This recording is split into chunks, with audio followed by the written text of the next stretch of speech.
চৰকাৰৰ কেবিনেটে আজি আৰু এটা সিদ্ধান্ত লৈছে কেইদিনমান আগতে আমি সৰ্বশিক্ষা অভিযানত কাম কৰি থকা আৰু 5 বছৰ পূৰ্ণ হোৱা শিক্ষকসকলক চৰকাৰী শিক্ষক হোৱাৰ সুবিধা দিছিলোঁ কিন্তু 5 বছৰৰ অপচনটো থকা কাৰণে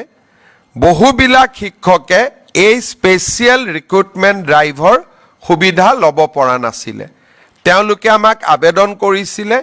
এতিয়া 5 বছৰটো আমি 3 বছৰলৈকে কমাই দিছোঁ সৰ্বশিক্ষা অভিযানত 3 বছৰ কাম কৰিলেও